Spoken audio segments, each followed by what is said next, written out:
Welcome to the Resources Roadhouse and welcome back to the RIU Explorers Conference in Fremantle for 2024. We're still wandering around, we're still catching up with a few people. There's a few people around the place.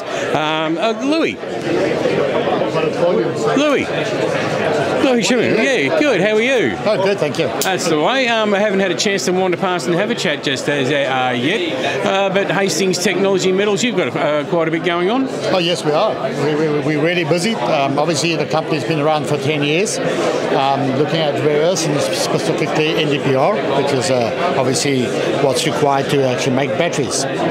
So we have a 17 life mine life, and obviously we have a geological target of additional 60 million tons. That will keep for the next generation most likely. And in the interim, we're getting into our construction stage this year, and once that's done, we'll actually produce our first con by end of next year, 2025. All right, so it's a rare earth project. I can see that, and I'm just looking at your sign here, and it's saying the beneficiation plant. Yes. So what's the story there? You're actually going to build your own plant? Yes. So the Betty plant's going to be on site, really close to our major ore bodies, which are Ball Hill, Frasers, and Northwest Yangibana. So we chose to keep the Betty plant on site rather than cart and transport. From there, we'll be producing a con. So this beige material. So just for reference, this rock in weight will produce this volume in concentrate, and that's a 27% trio. And then once that's done, we will then create additional MREC, which is 59%, and then ultimately that's the feed or the supply to creating super magnets. All right, so basically we get a great big rock and end up with some magnets. That's right. That's right. And our vision is basically to work from mine to magnet. All right, so and that's going to be the idea behind your plan. Yes. Oh, great. Well, that's going to be quite an interesting place where you've got it up there between Onslow and Carnarvon. So you know. Correct. It's about a couple of hours just northwest of the Gascoyne Junction. It's isolated, but it's really pretty, and it's not that far away. Oh, right. So I can see there you've got 20.9 million tonnes of reserves up there, average grade of 37% on your total rare earths. Concentrate, yes. On that stuff. Okay, so you get something like that. This little one here, what would that be worth? I'm not sure at this stage. Oh, yeah? The prices are pretty low, but it's not. We were aiming trying to get it up to $120 a kilogram. At this stage, I think we're running at 60s. Yeah.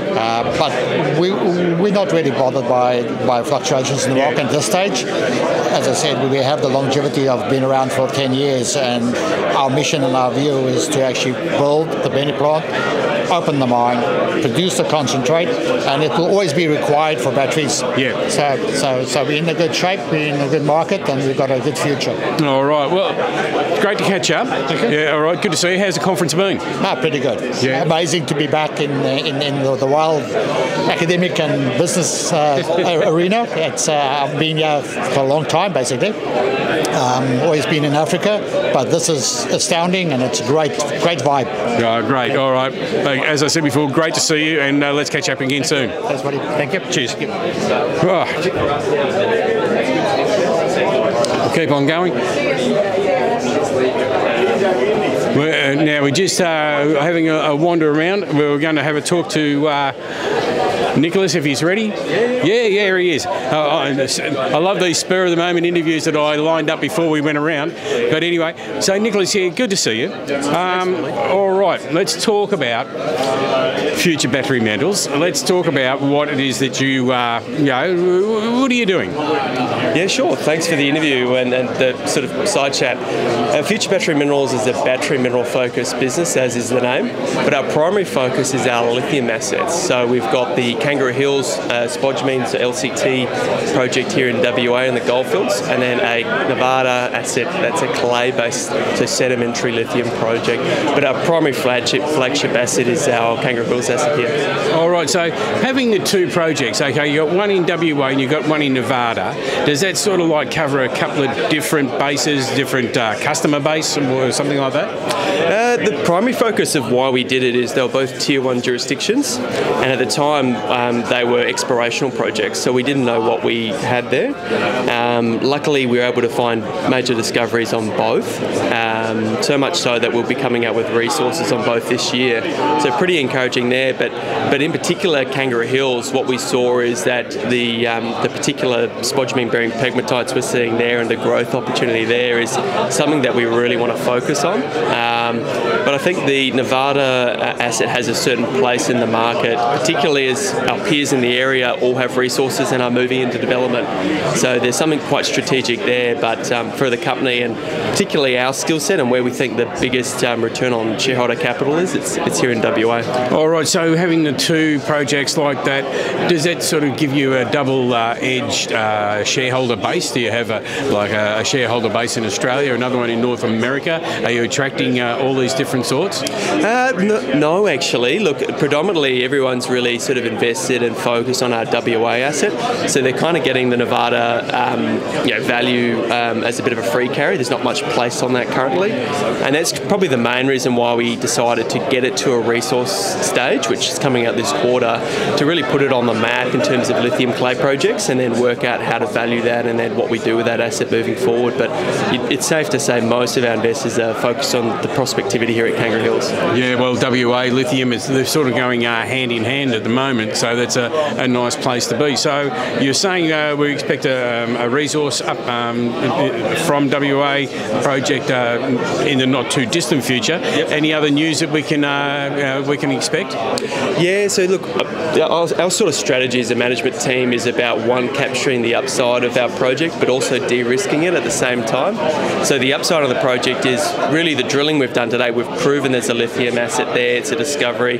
We want to now maximise how big that is. So we've only scratched the surface there.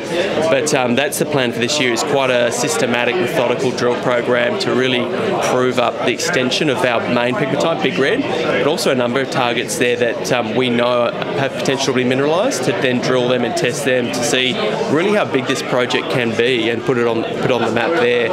And then on the technical side, what we did earlier this month is we actually announced metallurgical results, and that was really an initial test before we continue to invest further capital to say, obviously we've got mineralogy there, we've got a good project from a geological perspective, but MET really unlocks the value of the asset. That can you get it out of the ground, can you make it into a saleable product? And the MET results really confirm that we can have metallurgical pathways of producing on-spec product that we can sell in line with our peers and what the market wants. So that was really encouraging. So on the technical path for this year, it's really geological and really capturing that blue sky. But the other part of the business is, we think the lithium cycle will turn in due course, and really what we're focused on is maximising our footprint in WA, looking at new opportunities, growing our asset, and particularly growing Kangaroo Hills. All right, well, it sounds like you're going to be very, very busy, so that's good. Yeah, but when you do get a break and you've got a story to tell, come and give me a call and we'll see what we can do. We'll do, Wally. Thanks so much. Appreciate it. Cheers. No worries. All right, well, good. Goodness me. That was, see, you learn a lot about lithium. Bit of a line for the coffee here at the moment, but there's going to be somebody around to have a chat to. Hey, Corey, how are you? Hey, Wally, how are you, mate? All right, Corey Nolan, Platinum Resources. Now, Corey, you've got quite a bit going on. Interesting preso the other day. Can you just fill us in on what's been happening? Yeah, so look, we're a really well-funded gold exploration company. We've got 7 exploration properties in the Ashburton and Yilgarn regions in WA, and we've got a priority focus on completing 2 drill programs over the next sort of 4 to 6 week period. The first one is Xanadu in the Ashburton, and another one at our Betty project down Norseman. So we're a really well-funded company. We've got $9 million in the bank, and our objective is to get out there and try and find a 1 million ounce gold deposit. All right. So the drilling you're doing at both those projects. What are both programs hoping to achieve?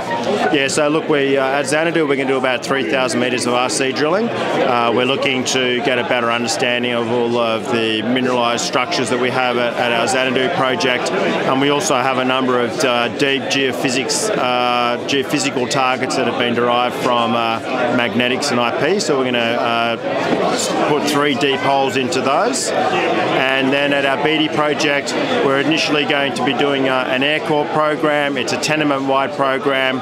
It's a tenement that's prospective for gold, lithium, nickel. It's just got a shallow level of cover across it. So the air core program will be instrumental in defining the next round of targets for RC drilling.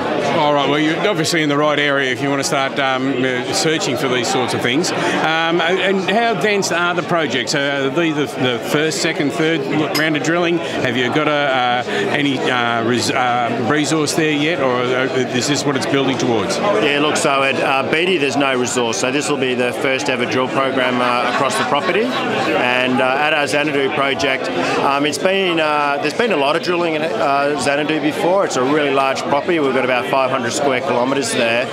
There's one zone in the northwest. There's about 10 kilometres of highly altered rock. There's been a number of drill programs in there that have defined a large envelope of low-grade mineralisation. And then there's some drilling that's intersected some much higher grade, beautiful gold sections, but we've never really been able to tie those high-grade structures together across the property. So part of this program is to try and do that, and then also to try and see whether we can define the source of the gold within that, at a depth within that system. All right, and these aren't the only 2 projects in the portfolio, are they? You've still got a swag of other projects around. Yeah, look, so we've got another key property called Brimstone. We drilled that late last year. We've defined, there's no resource defined, but we've got a quite interesting envelope of, what should be open cut mineable mineralisation there, and we're just in the process of working out, what we're going to do to sort of unlock the value of that tenement. We've got another project called Mount Naira, which is a joint venture with Chalice Mining. So, they've started doing some exploration work on that. So we've got our 3 core projects plus the one that's under the joint venture. All right, so there's plenty going on, in other words. Going on for the near time, yeah. All right, well, we look forward to hearing all the news come out. We look forward to bringing it to our viewers at the Roadhouse. So all the best, Corey. It's great to see you again. Yeah, thank you very much. Cheers, Wally.